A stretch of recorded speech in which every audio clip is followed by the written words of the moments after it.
Welcome to the Genius Talk podcast. I'm your host Atul Raj from the bestemailmarketer.com. And today we have Brandon. Brother, can you help me pronounce your second name? Brandon Leibowitz. Brandon Leibowitz with us. Brother, welcome to the podcast. Thank you for having me on today. Okay, so for our listeners who don't know you, can you tell them who you are and what do you do? My name is Brandon Leibowitz, and I help people get more traffic, more visibility online using search engine optimization. So people can find you when they're searching on Google or Bing or ChatGPT or Perplexity or wherever people are searching nowadays, just making sure that you show up and get that visibility. Okay, that's great. So I'm curious, what inspired you to start SEO Optimizer back in 2007? Well, after I graduated from university, one of the first jobs I got out of school was helping a company out with their digital marketing. And I didn't really know much about it. This was back in 2007. I told the company, I'm not sure what SEO is. They said, don't worry, we're new to this as well. And we want to learn with you and take you to different workshops and classes and seminars. After doing that for a little while, I realized that websites are not going away anytime soon. Everyone's probably going to have a website, and SEO is just free traffic, and decided to get me to stick with search engine optimization. But also when I was working at that company, they took me to a lot of workshops, and people at these workshops would say, I have 20 different websites. I'm doing drop shipping and affiliate marketing and all this stuff that back in 2007 made me realize I could work full time at this company, helping them with their SEO. But I could also go and find clients myself. And as long as they're not in the same industry, then I'm not going to be competing against that company. Got me thinking that let me just pick up some freelance clients here or there. Kept doing that over the years and eventually built that up to where I was able to quit my job. Just kind of sparked my interest that first job out of school. Oh, wow, that's a really good origin story. So who are your ideal clients? Usually it's local businesses with a physical location or service-based area, or e-commerce type of clients, but not really any specific industry or niche. As long as you have something unique, then I could help you out. But if you're just selling t-shirts, it might be a little difficult because with SEO, it really comes down to the competition. The more competitive those keywords are, the more time it's going to take to rank. And if you're just selling something very generic like t-shirts, you're going to have a lot of competition and it's going to be tough to rank unless we could find something unique where maybe you're selling organic cotton baby clothes or something like that. Then it's a little bit more niche, more unique, less competition. You'll move up the rankings faster. So trying to find something to help differentiate yourself will help move you up those rankings much faster. Okay, can you share a story of a client whose business transformed through SEO? Yeah, I've have lots of clients. One of them actually recently or from last year, they were a doula where they help take care of newborns and help mothers that just gave birth to a baby. And they were struggling to get visibility and they were just wondering why I'm not ranking. So I went in and looked at their website, made some changes to the coding, put some keywords in different areas. We created new pages for them as well. So created different pages targeting different locations because they were in Los Angeles, California, but they also wanted to target other cities around Los Angeles. So we made new city pages. And after doing that for about 2 months, they started to just show up on that first page of Google. They don't have much competition, luckily. So they moved up very fast. And within like the third month, they were at the top of page 1 on Google for most of their keywords. And it comes down to that competition. Less competition means quicker traction. Some clients, where they have more competition, it'll take a little bit longer. But when you're waiting and waiting, you're going to start moving up to page 2, page 1, the bottom of page 1, and you're going to start getting more sales. But the real magic happens when you get to the top of page 1 where everyone's clicking on those top results. Most people don't go to page 2 or 3. So getting to the page 1 is really the main goal. And then from there, just getting you to the top because that transformed that doula's business. She started getting a lot more calls, a lot more emails. And now she's too busy where she can't really handle all that work. Right now you are working on a book. Can you talk about that?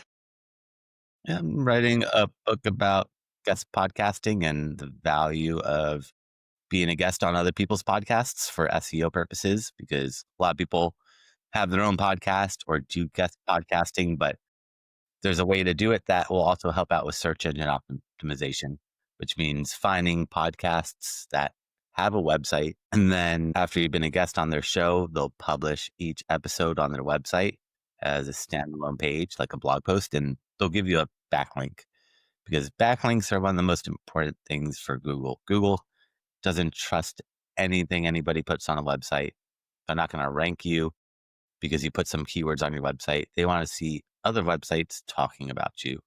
The more third-party sites that mention you, the more popular Google thinks you are, the more trust Google's going to give to you. And one of the biggest things is, how do we get more websites to mention you? And a great way to do that is being a guest on other people's podcasts. Then Google sees another podcast is talking about me.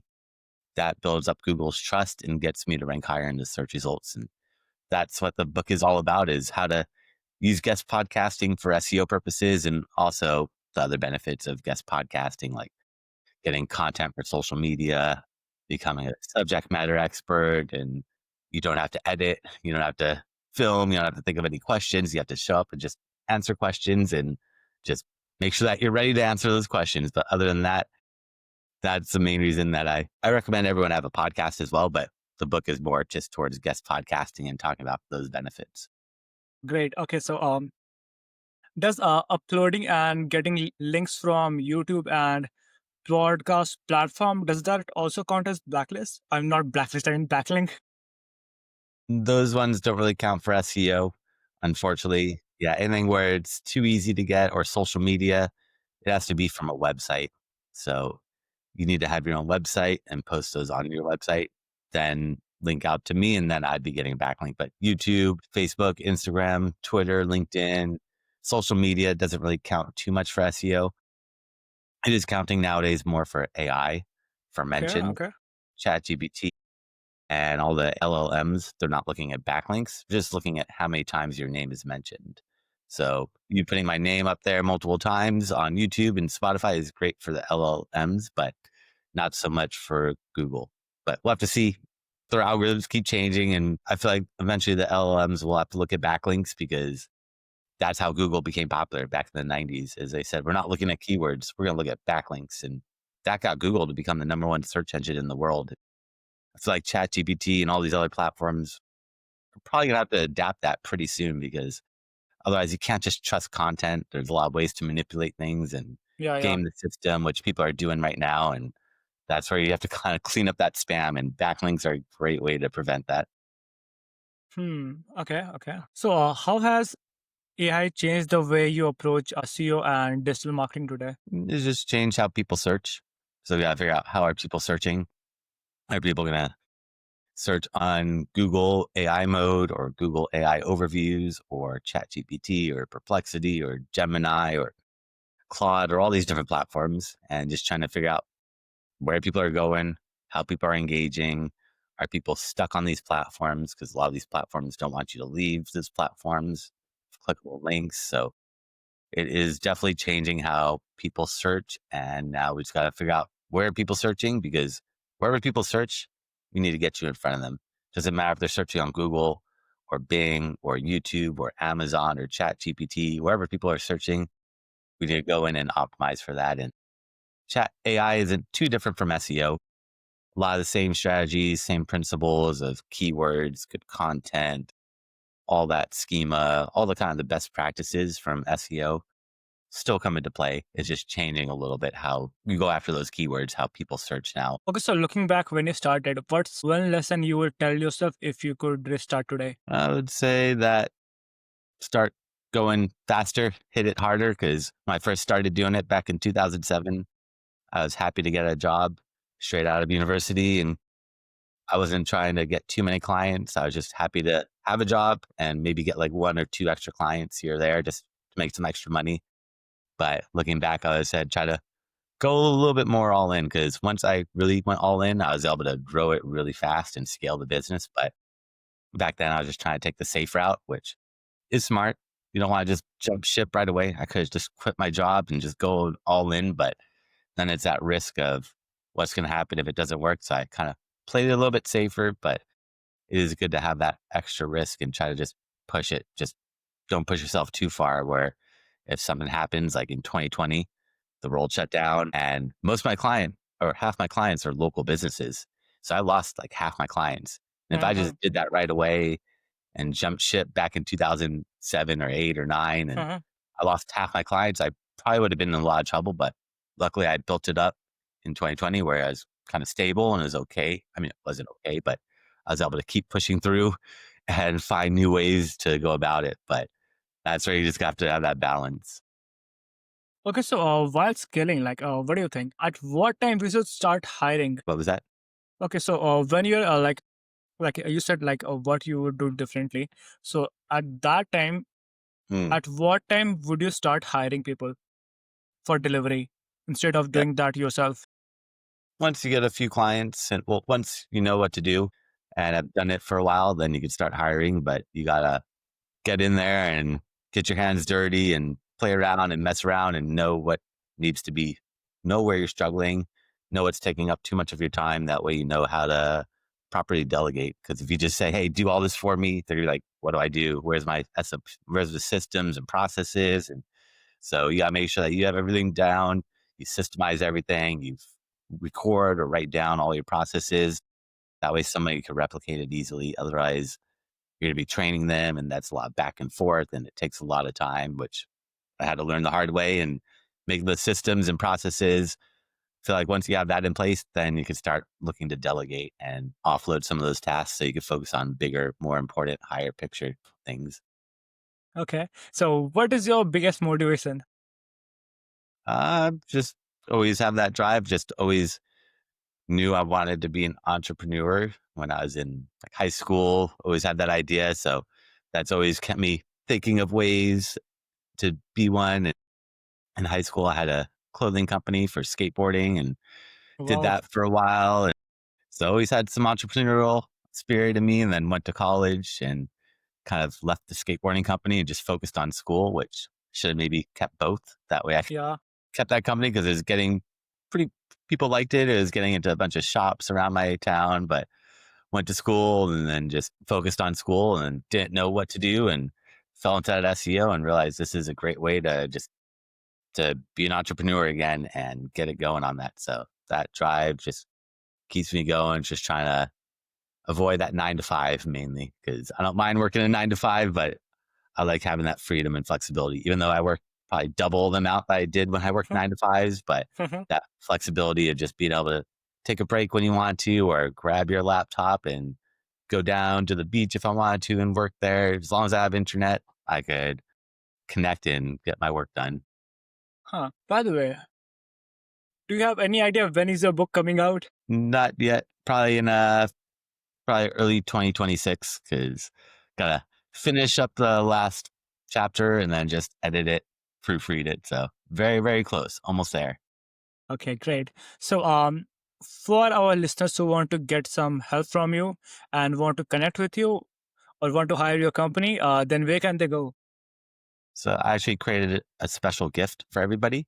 Wow. If you go to my website at seooptimizers.com/gift, that's SEOoptimizers.com/gift. And they can find that gift there along with my contact information and classes I've done over the years. I've thrown up for free. So you can see step by step how to do a lot of stuff that we talked about. And also, if you do have a website, you can book some time on my calendar for a free website analysis. And I'm happy to look at your website from an SEO point of view to see what's working and where that low hanging fruit is to get you to move up higher those rankings. You're so generous for giving us that gift. Thank you. Of course. No, I'm happy to share my knowledge and everything I've learned over the years so other people could start implementing it and taking action and getting that traction and getting more visibility online. Okay, so is there anything else that you would like to share? I would just say be patient with SEO and digital marketing and all takes time. I mean, people go viral, but in general, you have to build yourself up and building yourself, your brand, your company. It takes time. And a lot of people get discouraged if you're not seeing that immediate results, but As long as you keep working at it, you're going to see your traffic moving up little by little with SEO. It doesn't just shoot up. Sometimes it does, but most of the time it's just slow, steady growth, and just keep working at it. And you'll see over time that Google and these LLMs are going to start rewarding you with more and more traffic over time. Mm. But by the way, more backlinks we have, the higher we're gonna rank. Backlinks need to be from sites that are related to what you're doing and have some authority. Those are the two really important things. It used to be a numbers game. If I have 1,000 backlinks and you have 2,000, you would rank higher than me. Now it's the number of quality backlinks. And a quality backlink to Google means it's from a site that's related to you and a site that has some trust and authority built up. Trust and authority, like how does that defined? No, they have to have some backlinks. So the website that links to you has to have some backlinks. That's how Okay. they get trust. And that's how, yeah. So yeah, And people build okay, backlinks to backlinks. So if you gave me a backlink and you okay, posted a backlink or posted a blog post on your website, I could actually build backlinks to that blog post to get that blog post to rank higher. And then that blog post links to me, and that's going to help me out even more. So you could build backlinks to your backlinks to your backlinks, and you could just keep getting deeper and deeper. You don't need to do that. That uh-huh. was like a strategy from like 2010 that you'd backlink your backlinks, and you still do that, but it's a lot of work. Well, actually, that's the idea come in my mind right now when you said that. It's all about just thinking outside the box and trying to get creative. As long as you're not Yeah. doing anything that's unethical or going to get you penalized, we don't want that to happen. But like, what are the things that made penalize? That made bad.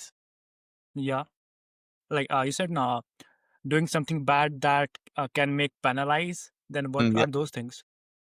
Just hiding stuff, building low quality backlinks or hiding keywords in your code or just anything that you're just manipulating and trying to hide stuff. Where if you're trying to hide something, don't do it. Google's going to catch on and penalize people for that stuff.